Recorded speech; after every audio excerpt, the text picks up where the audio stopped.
Previously on Gettin' Dirty, I am putting in a new perennial bed and I'm so excited to show you the whole process. The area is completely ready for planting and now the truck just needs to arrive. Everything is palletized, so we just took everything off piece by piece. Today are gonna be the anchor plants. 2 arborvitae. I'm gonna put in some boxwood. Make sure the plants are well watered. Dig a hole bigger than the plant. Break up that root ball, water it well once you put it in the hole, backfill, and tamp down. This is the base plant, so the overall structure is starting to get felt, and it is the fun part next, which is all the blooms.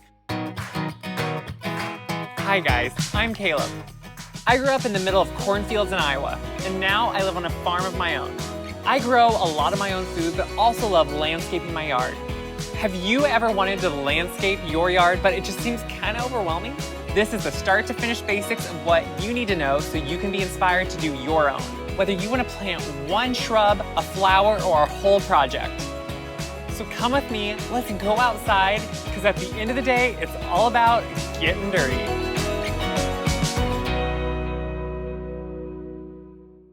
Welcome back, guys. As you remember, the perennial bed is almost finished. We are gonna put in some awesome fun stuff today. It is blooming, it is beautiful. Like anything, once you bring plants home, you have to care for them. So to me, it's a little easier to care for them once they're in the ground because they hold moisture a little bit better than they do in the pots. But it is not the best or ideal situations here. It is extremely hot, like in the 90s, close to 100. It is windy, it is kind of humid, but I don't have a choice. I'm gonna plant these and they're gonna look beautiful. Here's a quick recap of the layout of this bed. I already planted the structural pieces of the 2 arborvitae and the boxwood at each corner. Today I'm going to be planting what I'm going to call the fun stuff, or the blooming things that really add some great interest. I do not pick overly bright colors, but more subtle hues because they go with my yard better. Well, really they just go with in my head what I want my yard to be better. Isn't that the point? Let me tell you about some of these awesome plants and flowers that are going in. We have 2 different types of salvia, a white snow hill, it's called salvia, and then the classic, more upright salvia, caradonna. It's beautiful texture, great purple color, love it. We have an awesome, what they call heuchera, which is a lot like corabelle, called midnight rose. I love the color. The flowers really to me aren't that great, but that foliage, hello, it's like spotted, awesome, cool, love texture. A few hardy geraniums. Yes, there are annual geraniums, and then something called hardy geraniums.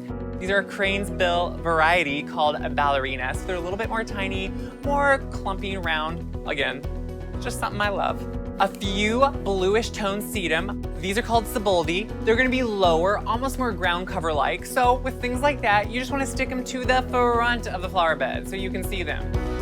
And then another one of my favorites is Veronica. This one is Moody Blues. I love Veronica. I love hydrangea, use them all around my yard. These are a little bit new variety. They're in the Bar Harbor series called Seaside Serenade. They're a little bit more compact version of an Annabelle, which is the standard beautiful hydrangea. Let's go get some planting done and let me tell you what's going on. Just gonna make sure they're spaced right. Okay, I've spaced the main hydrangeas. This is where I start adding the color and the flowers, and now it's just time to put them in. This is the fun part. It's like the jewelry or accessories to kind of finish it off. Again, the 5 steps I like to remember when planting a plant. Make sure it is well watered. Make sure to dig a hole bigger than the root ball. Break up that root ball. You want those roots to spread out. These aren't near as root bound, so I don't really have to do near as much to the roots, which is kind of nice. Water it in the hole, and then backfill it lightly and tamp it well. And don't feel bad if something breaks off. It's okay. And I don't know who I was kidding. It is still really windy out here today. So thankfully I'm not blown away yet. And then it is the same process over and over again. Make it about even from where it was in the pot. Perfect.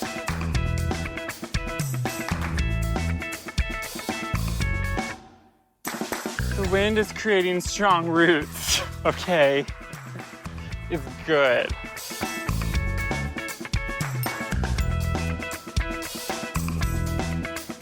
So sometimes when you set things up like you had it in your head or you drew up, it may not be exactly what you think. Like in this case, I don't want all these in the same spot. So I'm just gonna move this up to here. So it's kind of all around this little graveled area. I think that will really make it feel really nice and closed in right there where I put that table, hopefully. Once you know how to plant a shrub, a tree, a plant, a perennial, you kind of get the idea and you can do it over and over again. After a few times, you are the pro. You're a pro. Excuse me, Bush, you're kind of... Okay. There we go. You know what? I think people overthink plants. They are easy. You may mess up. It may die. That is okay. It is a plant, and that is how you learn. This is easy. You can do this. Let's be honest here. Things change, people change, ideas change. I thought I wanted to change where the hydrangea was. When I got done, I didn't. So I just put it back. That's the awesome thing about a plant. It's not permanent. You can pick it right back up out of that hole and put it back. Let me go get some blooms now. I see a few empty spots. That's not gonna do. We're gonna put some awesome blooming things in there.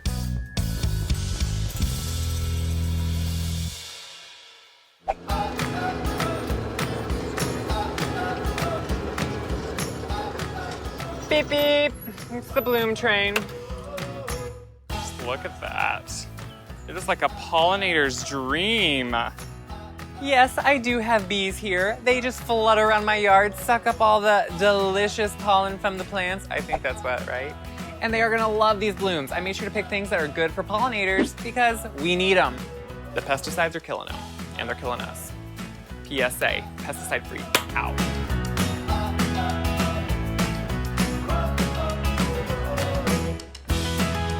These are Midnight Rose Corabelle. You know, color makes me happy, but muted color. I hope that's not sad, but I'm serious. Yeah, I like some color, but a little bit more subtle color. The light pinks, the purples, a little bit more blue hues. But you know what? That's the great thing about flowers, plants, perennials. Customize it to what you want. Bright colors, subtle colors, texture. You can find something that fits your style. When you're planting a larger bed like I am with quite a few different plants, even if you did draw everything up first, it's kind of nice just to set them around in the area and make sure visually it looks and makes sense. So before I'm planting or digging all those holes, I'm just gonna set them all out, make sure I like where they are, maybe tweak them, move them, do whatever you need, and then start the work. The more plants you put in there, as long as you are making sure that you are giving them space to grow, because they will grow, it is gonna look full and beautiful and established right away. Now comes the fun part. We are just gonna plant all these plants. Should I see how fast I can do it and you guys can time me? No, that would not be fun for me. No.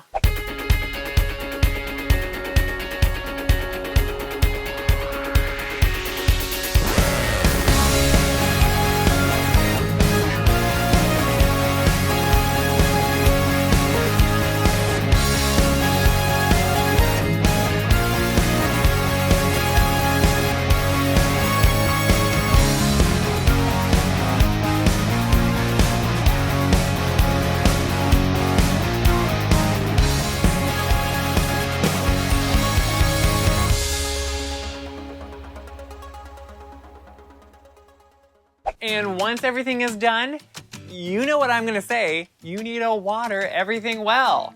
Because water is essential, it is their food. Well, it's a form of their food, they need it. Water, especially if you're dry. I am so dry here.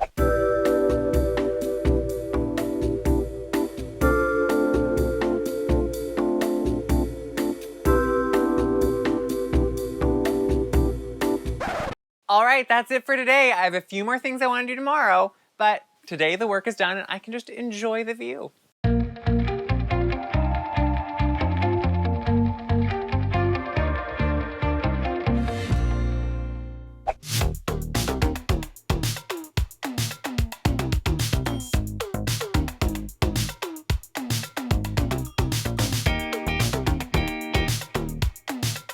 It's a few days later. The plants have settled in nicely. I think they're really enjoying their new home. And now I'm just gonna do a few finishing touches on the bed. So to keep weeds down and to keep moisture in, you always wanna top dress with some mulch. I don't really like a lot of wood chips and everything all over because I don't think they degrade that quickly and they kind of get gross. So I love to use cotton burr. It's really fine, it looks good, and it kind of just goes into the earth after a while. So I'm just gonna put that on everything. It's more of a soil amendment. So it really is good for the soil, great organic matter, but it looks great as a mulch on top. It's just derived from cotton plants and then composted in this great looking mulch. You can find this at any of your local garden centers. Peruse your local garden centers. See what they have. Ask them questions. That's what you want to know because they're the ones that have the knowledge. I just like to put it in big piles around and then I'm gonna spread it out. Yes, I'll cover some plants, but I'll uncover them. It's okay, don't worry.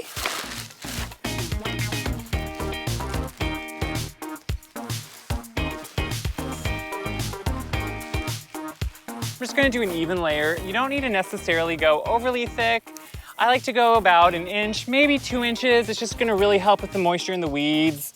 And let's be honest, it looks good. It's like you finished it off. It's what you want. Honestly, I think one of the biggest problems people have is they put way too much mulch down, especially wood mulch. It does not break down that quickly, and then they top dress it every year, and eventually there are just inches and inches of heavy mulch. So you are creating a lot of layers where insects like to breed and get in there. So this kind of really good compostable mulch is a lot better. It looks just as good and it decomposes right into the earth. Hello, that is just so many bonuses in one thing. Cotton burr. Hey kitty. Now, like I said the other day, if you're gonna be out here, you're gonna help. So I need you to spread some mulch.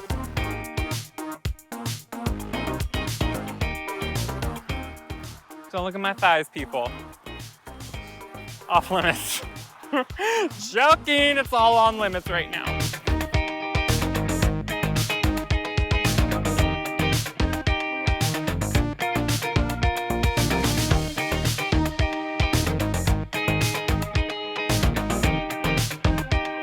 After it is all spread out, you are good to go. The mulch is done. And it just kind of looks all perfect. As a final part of the bed, and what I'm gonna call the finishing touch or piece de resistance, is this awesome architectural salvage, beautiful outdoorish table-like thing. Okay, that sounds weird, but honestly, look at this. It is old architectural pieces for the legs from, I think, an awesome old building. This huge piece of granite. So yes, this table is extremely heavy, and I mean like heavy. So I had to make sure the base was gonna be able to hold it up. I dug down a little bit in that rock, put some limestone pieces, and put the legs right on those, made sure they were level, and then adjusted slightly just to make everything look good. Now this looks like, whoa, which, okay, yeah, it's kind of heavy, it's huge. A skid loader's gonna have to bring it over because I tried to lift it. No, that's not happening. To me, any type of flower bed I put in, my yard, my garden, whatever it is, has to have a personal touch. And this table is definitely it. I'm hoping when I have events here or when I have people over, I can just have a spread of food and drinks out on this table because, well, it's not going anywhere. It's gonna be there all the time. And it's granite, so water, anything, doesn't matter. Just set it on it, let it spill. That's it for the perennial bed, and what a transformation.